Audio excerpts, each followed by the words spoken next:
बातों को सुनेगा, जो आपके फीलिंग्स को समझेगा, जो आपके तरफ हर पल हर घड़ी ध्यान दिया करेगा। ऐसा कौन सा इंसान है जो आपको आपके मुश्किल घड़ी में भी खड़ा रहेगा? ऐसा कौन सा आपके जीवन में अब जन है जो आपके अंदर की फीलिंग्स को जान लेगा? मैं बताऊं, एक वही जिंदा परमेश्वर है जो अपने लोगों को कभी तन्हा अकेला नहीं छोड़ता है, और इतना ही नहीं, वो हर पल हर घड़ी हमारे तरफ खड़ा रहता है, हमारे लड़ाइयों को लड़ता है, चाहे वो कैसे भी लड़ाई क्यों ना हो, चाहे वो बीमारी से हो, चाहे वो तनहाली से हो, चाहे वो डिप्रेशन से हो, चाहे किसी भी चीज से क्यों ना हो, लेकिन वो लड़ाइयाँ लड़ता है हमारी तरफ से। सच में उस खुदावन का धन्यवाद देते हैं कि वो हमारे साथ रहता है, हमारे जीवन की तरफ से लड़ता है, वो हमारे परिवार की तरफ से लड़ता है, वो हमारी समस्याओं की तरफ से लड़ता है, वो हमारी बीमारियों की तरफ से लड़ता है। और इतना ही नहीं, जब जब हम प्रार्थना करते हैं, उसे बुलाते हैं और वो प्रार्थना सुनता है, जब वो प्रार्थना सुन के हमारे गिड़गिड़ाहट को, हमारे आंसुओं को पोंछता है और हमारी प्रार्थनाओं को सुन के हमारे बीच में आता है। और देखिए, जब बीच में आता है ना, तो बड़ा अद्भुत काम करता है वो महान परमेश्वर। सच में जिस परमेश्वर ने आपको हमें रचा है, बनाया है, सच में ये बड़ी अद्भुत बात है कि उस खुदावन ने अपने बच्चों के हाथों को पकड़ लेता है और बोलता है, मत डर, मैं तेरे साथ हूँ, मत घबरा, मैं तेरे साथ हूँ, हियाव बांध, तेरा मन कच्चा ना हो, अपने हृदय को क्या कर मजबूत कर ले, अपने विश्वास को क्या कर मजबूत कर ले। और जब आप और हम उस महान परमेश्वर के बातों को सुन लेते हैं, वो बोलता है, बेटा डरो नहीं, मैं तेरे साथ हूँ। देख, तकलीफ है तो कोई बात नहीं है, बीमारी है तो कोई बात नहीं है, बीमारी है तो कोई बात नहीं है, गरीबी है तो कोई बात नहीं है, कोरोना वायरस हो गया कोई बात नहीं है, बहुत तमाम चीजें ऐसी हो गई, कोई बात नहीं। पता है क्यों? मैं तेरे साथ हूँ। और जब वो जिंदा परमेश्वर हमारे साथ रहेगा तो कोई भी हानि नहीं होने पाएगा।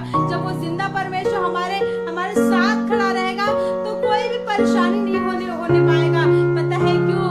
क्योंकि दुनिया का बनाने वाला परमेश्वर, दुनिया का बाप, जो हर एक समस्याओं में लड़ता है, जो हर एक तकलीफों में लड़ता है, जो हर एक बीमारियों को दूर भगाता है, जो शैतान को दूर भगाता है, जो लोगों की प्रार्थनाओं को सुनता है, जो लोगों की ख्वाहिशों को पूरा करता है, जो लोगों की इच्छाओं को पूरा करता है, और इतना ही नहीं, लोगों के जीवन में अच्छा काम करता है, वो परमेश्वर हमारे तरफ और आपके तरफ होता है।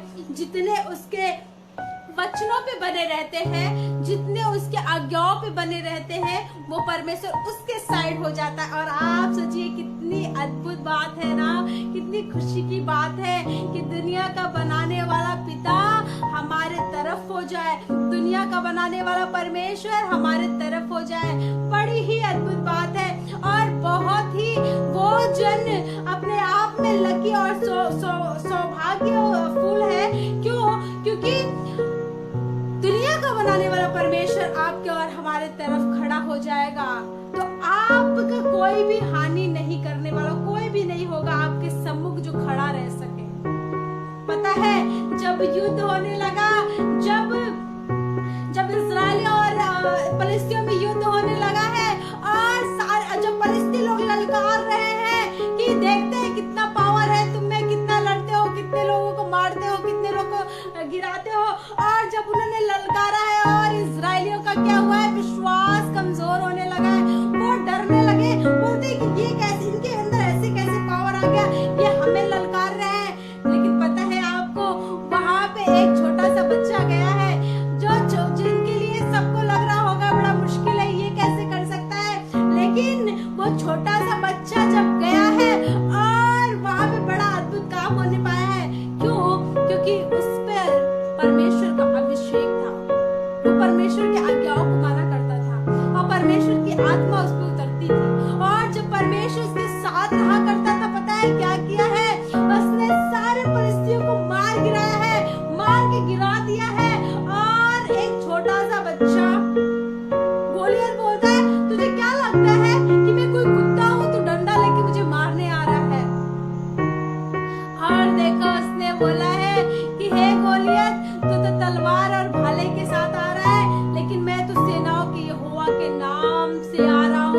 और जब ना उसके पास दाऊद के पास ना भाले थे, ना हथियार थे, ना तलवार थे, कोई चीज ऐसी नहीं थी कि वो मार सके, लेकिन उसके पास एक नाम था, उसके पास वो परमेश्वर था जिसे विश्वास था। बड़ा फक्र उसे महसूस हो रहा होगा, बड़ा गर्व उसे महसूस हो रहा होगा कि ये गोलियत क्या कर सकता है, इसकी तो पर्सनालिटी बहुत बड़ी है, लेकिन जो मेरे साथ साथ चल रहा है ना, वो तो इससे भी बढ़कर वो परमेश्वर मेरे साथ है। और आप सोचिए कि गोलियत ने जाके, अरे दाऊद ने जाके गोलियत को कैसे मारा है, वो भी पत्थर से मार दिया है। पता है क्यों? क्योंकि उसके साथ परमेश्वर था, उसके साथ परमेश्वर था। सारे इजरायली डर गए, सारे लोग घबरा गए, अब क्या होगा, अब तो हम सारे लोग मारे जाएंगे, अब तो मुश्किल लग रहा है कि हम बच सके, अब तो नहीं लगता कि हम बच सकेंगे। और जब आप देखेंगे कि वो दाऊद गया है, दाऊद ने बोला है, इजरायलियों, हे सेना, अपने आप को मजबूत करो, अपने विश्वास को मजबूत करो, अपने विश्वास को मजबूत कर लो। देखो आज के दिन क्या होगा, फलिस्तियों को परमेश्वर इजरायलियों के हाथ में कर देगा, उसके वश में कर देगा, और तुम जीत जाओगे। और बड़ा हिम्मत इसने जुटाया और इसने बोला, नहीं, जिस परमेश्वर की मैं आराधना करता हूँ, जो परमेश्वर मेरे साथ है, इस गोलियत को क्या करेगा, आज मेरे वश में कर देगा। और वो मार गिराया है। आज के शाम में जितने जन मुझे देख रहे हैं और जितने लोग भी देखेंगे, मैं आपको बताऊं, जिस परमेश्वर की आप आराधना करते हैं ना, कोई भी तकलीफ आ जाए, कोई भी परेशानी आ जाए, वो परमेश्वर आपको जयवंत कर देगा। पता है क्यों? उस परेशानियों से बढ़कर खुदा हमारे साथ है, वो बीमारियों से बढ़कर वो खुदा हमारे साथ है, हर एक तकलीफों में भी बढ़कर वो खुदा मेरे साथ है, हर एक ऐसे दुश्मन की ताकत से भी खुदा बढ़कर मेरे जीवन में है। और जिसके जीवन में वो खुदावंद रहता है, वो परमेश्वर रहता है, वो बड़ा अद्भुत काम देखने पाएंगे। मैं बताना मांगती हूँ कि आज के समय में जब परिस्थितियां खराब हो रही है, लोगों के अंदर मौत का खौफ समा गया है, लोग सोच रहे अब कुछ होने वाला नहीं है, अब तो हम मर जाएंगे। भाई कुछ दिन कोरोना वायरस ने इतने लोगों को मार डाला है, और आज भी लोग कोरोना वायरस से अपने घर में छुप के बैठे हैं। और अब देखो, एक देश दूसरे देश पे चढ़ाई कर रहा है, देश एक दूसरे पे चढ़ाई करके कब्जा कर रहा है, अब तो कुछ नहीं होने वाला है। देखो भाई, हमने तो कोरोना वायरस की वजह से हमारी तो रोजगार चली गई है, हमारे घर में खाने के लिए नहीं है, इतनी तो भुखमरी हमने सही है, भुखमरी की वजह से कितने लोग मर गए हैं और कितने लोग कमजोर हो गए हैं, कितने लोग तो बस ये मान लिए कि अब तो मर जाएंगे, अब तो कुछ भी नहीं होने वाला हमारे जीवन में, अब तो कुछ भी नहीं हो सकता इसका। मैं बताऊं, जहाँ से आपका सोचना बंद होता है, जहाँ से आपका विचार करना बंद होता है, जहाँ से आपका विश्वास कमजोर हो जाता है, जहाँ से आपकी उम्मीदें खत्म हो जाती है, मैं बताऊं, वहां से परमेश्वर अपनी इच्छाएं शुरू कर देता है, वहां से परमेश्वर अपने काम को शुरू कर देता है, और वहां से लोगों के जीवन में परमेश्वर अद्भुत काम करना शुरू कर देता है। पता है क्यों? क्योंकि हमारा बाप जिसने हमें बनाया है, रचा है और बड़े लाड प्यार से पाला है, वो आपको हमें ऐसे नहीं छोड़ देगा। लेकिन इन दिनों में क्या करने की जरूरत है? इन दिनों में अपने विश्वास को मजबूत करने की जरूरत है। इन दिनों में आप अपने विश्वास को टूटने मत दीजिए। हालात चाहे जो कहे, हालात चाहे कितने खराब हो जाए, लेकिन विश्वास आपका टूटना नहीं चाहिए, क्योंकि जब आपका विश्वास मजबूत होगा तो परमेश्वर के अद्भुत काम को आप देखेंगे। जब आप अपने विश्वास को मजबूत करे रहेंगे, मैं बताऊं, आप परमेश्वर के अद्भुत काम को देखेंगे। जितने मुझे देख रहे हैं, आज अपने विश्वास को बोलिए, हे प्रभु हमारे विश्वास को मजबूत कर दे। आज जितने भी देख रहे हैं, आज की शाम में परमेश्वर आपके विश्वास को मजबूत करने जा रहा है, आपके एक एक चीजों को पूरा करने जा रहा है। आप जितनी दुआई करते हैं ना, जितने परमेश्वर से प्रार्थना करते हैं, जितना परमेश्वर को पुकारते हैं, हर एक बातों में, वो परमेश्वर आपके प्रार्थनाओं का उत्तर देने जा रहा है। वो परमेश्वर आपकी प्रार्थनाओं का उत्तर देने जा रहा है। वो परमेश्वर आपकी प्रार्थनाओं प्रार्थनाओं को सुन लिया है, लेकिन आप अपने विश्वास को कमजोर ना होने दे। कोई भी तकलीफ, कोई भी परेशानी, कोई भी हालात आपको तोड़ने ना पाए, क्योंकि जिंदा परमेश्वर है, जो जलाली परमेश्वर है, जो सामर्थी परमेश्वर है, जो पावरफुल परमेश्वर है, वो आपके साथ है। जब वो आपके साथ है तो डरने की जरूरत नहीं है, डरने की जरूरत नहीं है, लेकिन आप अपने विश्वास को मजबूत बनाएं। तो मैं आगे वचन में चलूंगी, और मैं वचन में चलूँ इससे पहले मैं प्रार्थना करूंगी। पिता परमेश्वर, तेरा धन्यवाद देते हैं पिता परमेश्वर, आपसे प्रार्थना करते हैं प्रभु कि आप अपने वचनों के द्वारा लोगों से बातें करें। आपके शब्द हो, आपके वचन हो, जितने लोगों को वचन की जरूरत है पिता परमेश्वर, आप अपने वचनों से इनसे बातें करिए पिता परमेश्वर। और आज के सामने प्रभु जो वचन बोला जाए प्रभु, वो उपजाऊ भूमि पे गिरने पाए और फल लाने पाए। वो प्रभु वो वचन लोगों के जीवन में 30 गुना नहीं, 60 गुना नहीं, 100 गुना फल देता। तेरा अनुग्रह हमें एक प्रार्थना दुआ तेरा खत्म देते प्रभु, और ये दुआ पवित्र यीशु के नाम से। सो आइए वचन में चलेंगे, मेरे साथ निकालिए इब्रानियों की पुस्तक 11:11 में। इब्रानियों की पुस्तक लिखा है, विश्वास से सारा ने आप बूढ़ी होने पर भी गर्भ धारण करने की सामर्थ पाई, क्योंकि उसने प्रतिज्ञा करने वाले को सच्चा जाना था। अब इसकी क्या है, सारा जो है इसने विश्वास किया है कि जिस परमेश्वर ने इससे प्रतिज्ञा की है, जिस परमेश्वर ने इससे वादा किया है, इसके जीवन में पता है क्या हुआ है कि ये अपने पूरे जीवन को, ये सारा और इसका हस्बैंड अब्राहम, इन्होंने क्या किया, अपने पूरे जीवन को ऐसे ही व्यतीत कर दिया है, संतान नहीं होने पाया है। और शायद इन्होंने बड़ा इलाज कराया होगा, बहुत वैद्यों को दिखाया होगा, बहुत डॉक्टरों को दिखाया होगा, बहुत पैसे इन्वेस्ट किए होंगे, लेकिन एक दिन की बात है, परमेश्वर का भक्त गया है और बोला है कि देख हे अब्राहम, 99 वर्ष में ही तुझे एक बच्चा होगा, सारा तेरी गर्भवती होगी। सारा बोली ये कैसे हो सकता है, लेकिन पता है इसके जीवन में क्या होने, पहले तो इसने हंसा, सोचा ये कैसे हो सकता है, लेकिन पता है इसने बाद में क्या किया है, इसने प्रतिज्ञा करने वाले को सच्चा जाना था, इसने प्रतिज्ञा करने वाले को सच्चा जान लिया। और जब इसने सच्चा जाना है तो पता है इसके जीवन में बड़ा अद्भुत काम हुआ है। विश्वास से ही क्या हुआ है, ये गर्भवती हो गई है। और जब इसके हम उत्पत्ति 21 अध्याय कि हम पहले दूसरे पद में पढ़ेंगे, लिखा है सॉरी, यहोवा ने जैसा कहा था वैसा ही सारा की सूधी लेके उसके साथ अपने वचन के अनुसार किया। सारा अब्राहम से गर्भवती हुई और उसके बुढ़ापे में उसी नियुक्त समय पर जो परमेश्वर ने उससे ठहराया था, एक पुत्र उत्पन्न हुआ। सो में मेरा बताने का पर्पस क्या है, अब इसने जो परमेश्वर ने नियुक्त समय ठहराया था कि देख अगले साल बसंत ऋतु में क्या होगा, तुझे बच्चा होगा, और जिस परमेश्वर ने इसे नियुक्त समय पे क्या किया, संतान दिया है, और इसने विश्वास किया, और विश्वास करने वाले को, प्रतिज्ञा करने वाले को सच्चा जाना है, और विश्वास के जरिए इसके जीवन में बड़ा अद्भुत काम होने पाया है। इसने ये अद्भुत काम को देखने पाई है।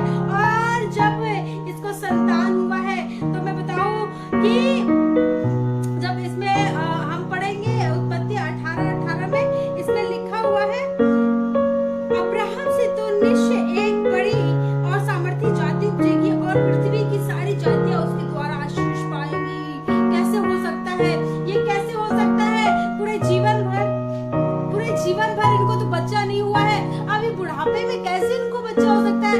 शायद इन्होंने अपने पूरे जीवन को, अपने दिन को, अपने वर्ष को रो के बिताए होंगे कि हमें संतान का सुख नहीं मिला है, हमें संतान नहीं होने पाया है, और इसके लिए विश्वास करना मुश्किल होगा। लेकिन पता है परमेश्वर ने इसे क्या कहा है कि घबरा मत, देख तुझे तेरे प्रार्थनाओं को परमेश्वर ने सुन लिया है, तेरे प्रार्थनाओं की तरफ परमेश्वर ने काम किया है, और तुझे एक संतान होगा, उसका नाम इसहाक रखना। और देखो देखो क्या होने पाया जब सारा ने इस प्रतिज्ञा करने वाले को सच्चा जाना और इसके बच्चे हुए। और इतना ही नहीं, देखो इसमें क्या कह रहा है, उत्पत्ति 18:18 में कह रहा है कि अब्राहम से तो निश्चय एक बड़ी और सामर्थी जाति उपजेगी और पृथ्वी की सारी जातियां उसके द्वारा आशीष पाएंगी। जिसके तो एक भी बच्चे नहीं थे, जिन्होंने अपने पूरे जीवन को कैसे बिता दिया। और इसके जीवन में क्या होने पाया है, परमेश्वर ने प्रॉमिस किया है, परमेश्वर ने इससे वादा किया है कि तेरे ही वंश के द्वारा तुझे एक आशीष का वंश मिलेगा। और वो वंश क्या होगा, तेरे वंश के द्वारा, तेरी जातियों के द्वारा पृथ्वी के सारे लोग आशीष पाएंगे। और परमेश्वर ने इससे प्रॉमिस किया, परमेश्वर ने इससे वादा किया। और इतना ही नहीं, उसे नियुक्त समय पे, नियुक्त टाइम पे परमेश्वर ने इनके जीवन में बड़ा खुशियां भर दिया है। इनके दुखों को दूर कर, इनकी तकलीफों को दूर कर दिया है। इनके आंसुओं को उसने भी कुप्पी में रखा होगा और इनके आंसुओं को दूर कर दिया। आंसुओं को क्या किया, खुशियों में बदल दिया है। और ये इनकी प्रार्थना सुनी गई। और इनको परमेश्वर ने क्या किया है, एक नहीं ऐसा संतान दिया है जो बालू के किनके के समान। जैसे परमेश्वर ने इनसे वादा किया था, प्रॉमिस किया था, वैसे ही परमेश्वर ने इनको संतान दिया है। और जब आप देखेंगे ऐसे बहुत से लोग हैं जो हमारे और आपके जीवन में होते हैं कि अब तो हताश हो गए, अब तो निराश हो गए, अब तो कुछ भी नहीं होने वाला है। और निराश होने के साथ साथ लोगों के ताने भी सुन रहे हैं, अरे कैसे होगा प्रभु, कैसे हो सकता है, बड़ा मुश्किल लग रहा है, मेरी पड़ोसी मुझे चिढ़ा रही है, मेरे पड़ोसी के लोग मुझे ताने मार रहे हैं। लेकिन मैं बताऊं, जितने लोग परमेश्वर पे भरोसा करते हैं वो कभी लज्जित नहीं होते हैं। और अंत में क्या है, उनकी प्रार्थनाएं सुनी जाती है, उनकी प्रार्थनाएं कबूल की जाती है। ऐसे एक स्त्री थी और उसके भी लाइफ में ऐसे होने पाया है, जैसे ही सारा का विश्वास जब परमेश्वर पे बरकरार रहा, उसने विश्वास किया और उसने परमेश्वर की महिमा को देखा है और परमेश्वर ने उसके जीवन में काम किया है। ऐसे ही एक और स्त्री थी और उसकी भी कोई भी संतान नहीं होने पाया है, कोई भी संतान नहीं थी। और इसके पड़ोस के लोग, समाज के लोग, इसके रिश्तेदार लोग, सारे लोग ताना मारते थे कि तू तो बाजी नहीं, तेरा कुछ नहीं होने वाला है, तेरे कुछ भी मतलब तेरे संतान नहीं होंगे। और इसकी सौती जो चिढ़ाया करती थी। और जब हन्ना प्रार्थना करने लगी, प्रार्थना करने लगी और उसने एक वरदान मांगा, एक वर मांगा है। जब इसको मैं पढ़ूंगी, पहला सामुएल और पहले अध्याय के 11 पद पढ़ूंगी, लिखा है कि उसने ये मन्नत मांगी, हे सेनाओं की यहोवा, यदि तू अपनी दासी के दुख पर सचमुच दृष्टि करे और मेरी सुधि ले और अपनी दासी को भूल न जाए और अपनी दासी को पुत्र दे, तो मैं उसके जीवन भर के लिए यहोवा के भवन में अर्पण करूंगी और उसके सिर पर छुरा फिरने न पाएगा। और जब आप उसके 20वें पद में पढ़ेंगे, लिखा है, तब हन्ना गर्भवती हुई और उस समय पर उसके एक पुत्र उत्पन्न हुआ और उसका नाम शमूएल रखा, क्योंकि वह कहने लगी, मैंने यहोवा से मांगकर इसे पाया है। कैसा विश्वास था इनका, कैसा विश्वास था। सारा के लिए मुश्किल था, पूरे जीवन भर इसने अपना पूरा जीवन गवा दिया और इसको लगा कि अब कुछ नहीं होगा इसके जीवन में। ये भी बहुत रोई होगी, बहुत लोग इसे ताने मारे होंगे, बहुत से लोग मजाक बनाए होंगे इसका। लेकिन पता है, परमेश्वर ने इसकी सुधि की, उसके जीवन में खुशियां भरा। और ऐसे हन्ना भी थी। हन्ना बहुत उदास हो गई है, वो खाना भी नहीं खाती थी, वो बहुत डिप्रेस्ड हो गई थी। पता है, सारे सोसाइटी के लोग, सारे इसके रिश्तेदार, सारे लोग, सारी फैमिली के लोग, इसके आस पास पड़ोस के लोग, सब लोग चिढ़ाया करते थे कि तू तो बादशीन है, तुझे कुछ नहीं होगा। लेकिन पता है, जब इसने प्रार्थना की है, बोलते हैं ना कि अगर आप ज्यादा प्रॉब्लम में है, ज्यादा दुख में है, तो आपको ज्यादा प्रार्थना करने की जरूरत है। और और इसने क्या किया है। एक दिन की बात है, ये गई है कलीसिया में, ये गई परमेश्वर से मिलने, ये गई परमेश्वर से मांगने। और ये जब परमेश्वर से मांगने गई है और इसने बोला है कि हे प्रभु, लोग बहुत चिढ़ा रहे हैं, मेरे विषय में उल्टा पुल्टा बात कह रहे हैं, लेकिन देख मेरा तो किसी का सहारा नहीं है, मेरे जीवन में किसी का सहारा नहीं, मुझे तो तेरा सहारा है।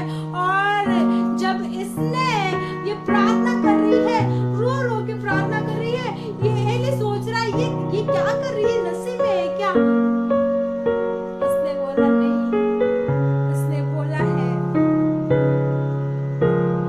यदि तू अपनी दासी के दुख पर सचमुच दृष्टि करे और मेरी स्तुति ले और अपनी दासी को भूल न जाए और अपनी दासी को पुत्र दे दे, तो मैं उसको जीवन भर तेरे लिए यहोवा को अर्पण करूंगी और उसके सिर पर छुरा फूटने न पाएगा। उसने वरदान मांगा और इसके जीवन में बड़ा अद्भुत काम होने पाया। परमेश्वर ने इसकी प्रार्थनाओं को सुन लिया, परमेश्वर ने इसके दुखों को जान लिया, परमेश्वर ने इसके आंसुओं को पोंछ डाला और इसके आंसुओं को क्या किया है, खुशी में बदल दिया है।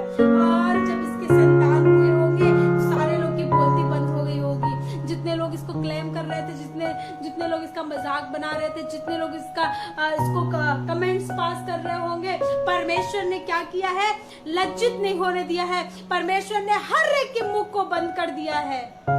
जितने इसके विरोध में थे और हंस रहे थे, इसका मजाक बना रहे थे, मैं आज की शाम में आपसे बताना मांगती हूँ, आप जितने लोग परमेश्वर पे भरोसा रखते हैं ना, आपको लोग आपका मजाक बनाएंगे, हंसेंगे, बोलेंगे क्या है इनका, जब देखो परमेश्वर परमेश्वर करते रहते हैं। ये बहुत बड़े आ गए, जो प्रार्थना करने से क्या कोरोना वायरस जा सकता है, प्रार्थना करने से क्या गरीबी जा सकती है, प्रार्थना करने से क्या हालात ठीक हो सकते हैं, प्रार्थना करने से क्या दुश्मन भाग जाएंगे, प्रार्थना करने से क्या ये जो रोगी है इतने साल से 38 साल से, प्रार्थना करने से क्या ये चंगा हो जाएगा। मैं बताऊं, जितने लोगों ने विश्वास किया, जितने लोगों ने प्रार्थना किया, परमेश्वर उनको कभी लज्जित नहीं होने दिया है। परमेश्वर ने उनके जीवन में बड़ा अद्भुत काम कर दिया है। आज की शाम में जितने लोग प्रार्थना करते हैं, चाहे वो आपकी प्रार्थना 10 साल की हो गई, 20 साल की हो गई, 30 साल की हो गई, लेकिन आपका लोग मजाक बना रहे हैं, यकीन जानिए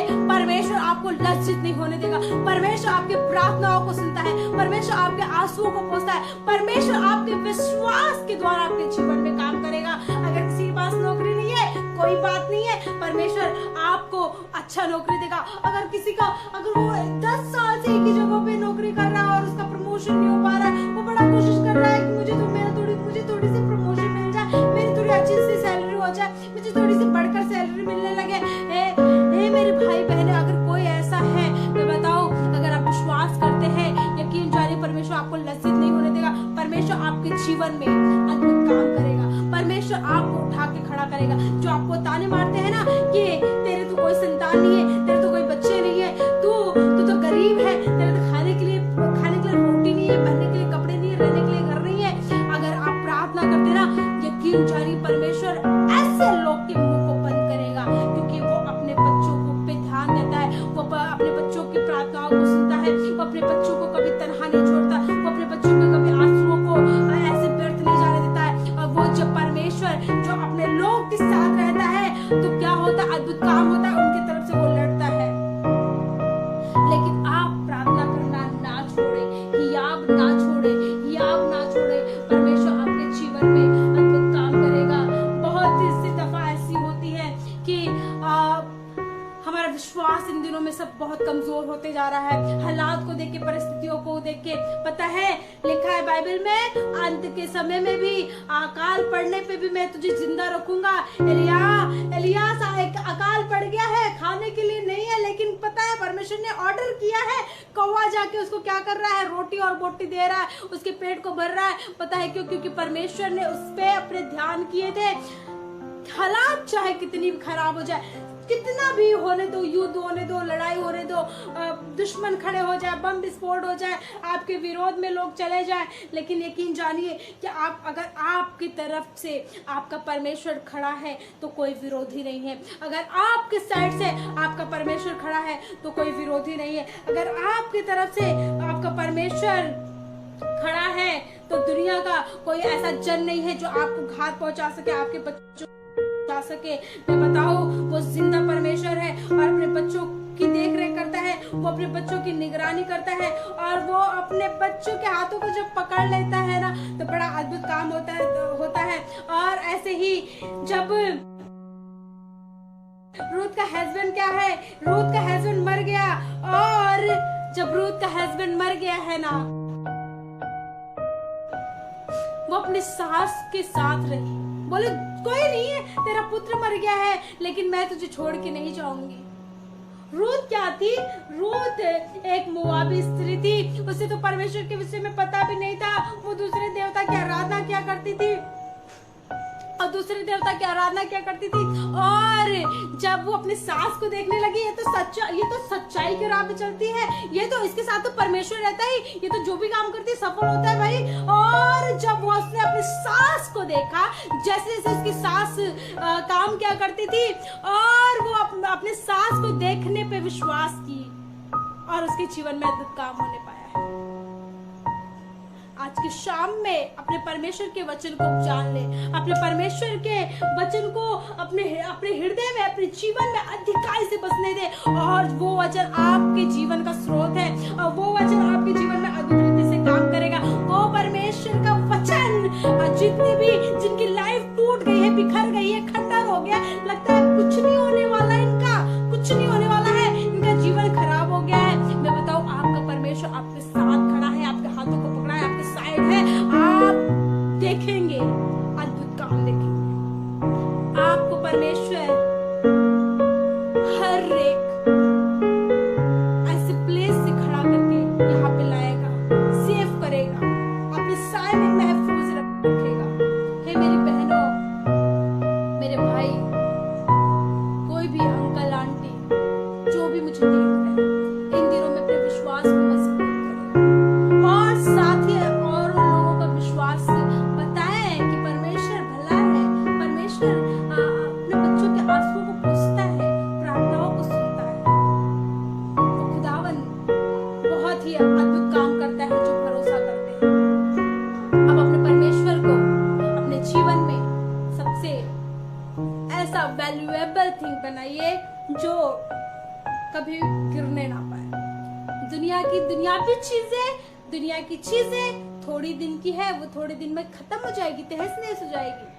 हमारे माँ बाप हैं, आज हैं कल नहीं रहेंगे, हमारे भाई बहन आज हैं कल नहीं रहेंगे, लेकिन हमारा परमेश्वर जिसने परमेश्वर के हाथों को पकड़ लिया और परमेश्वर ने उसके हाथों को पकड़ लिया, उसे दुनिया का कोई भी जन परमेश्वर के प्रेम से, परमेश्वर की संगति से अलग नहीं कर सकता, जब तक वो खुद न चाहे। आज उसके हाथों को पकड़ लीजिए। ऐसे किसी बाप की बेटी थी और वो जा रही थी और देखो एक नदी पड़ गया है और बोलती है अब कैसे क्रॉस करेंगे, अब तो हम गिर जाएंगे, अब कहीं बह न जाए। और उस लड़की ने अपने बाप से बोला है, उसके बाप ने बोला कि उसके पापा ने बोला अपने बच्चे से कि बेटा मेरा हाथ पकड़ ले। उसने बोला नहीं, मैं आपका हाथ नहीं पकड़ूंगी, आप मेरे हाथ को पकड़ लो। तो वो बोलते हैं, उसके पिता बोलते हैं कि अगर बेटा तुम हाथ पकड़ो या मैं हाथ पकड़ूं, बात तो बराबर है। उसके पिता ने बोला नहीं पापा, बराबर नहीं है। अगर मैं आपके हाथ को पकड़ूंगी ना तो मैं आपके हाथों को छोड़ सकती हूँ। अगर लहरें आ गई, अगर मुझे ज्यादा दिक्कत होगा तो मैं आपके हाथों को छोड़ सकती हूँ, लेकिन अगर आप हमारे हाथों को पकड़ लेंगे ना तो मुझे विश्वास है कि कितनी भी तकलीफें, कितनी परेशानी, कितनी भी तंगहाली, कितनी भी कमेंट्स, कितनी भी बुरी चीजें, कितनी भी बीमारियां, कितनी भी मेरे डिप्रेशन, कितनी भी शैतान के काम अगर मेरे जीवन में आ जाए ना, अगर आप मेरे हाथों को पकड़ लेंगे तो मुझे कभी नहीं छोड़ेंगे। आज की शाम में अपने बाप से, अपने स्वर्गीय बाप से कहिए कि मेरे बाप, हे मेरे पिता, हे मेरे स्वर्गीय बाप, आज मेरे हाथ को पकड़ ले, क्योंकि मैं अगर आपके हाथों को पकड़ूंगी तो मैं छोड़ सकती हूँ सारे, अगर तन्हाई में, परेशानी में, मेरे रिलेशंस खराब होने में मैं आपको छोड़ सकती हूँ, लेकिन अगर आप हमारे हाथ को पकड़ लेंगे ना तो कभी भी आप हमारे हाथों को नहीं छोड़ेंगे। मैं धन्यवादित हूँ खुदावंद का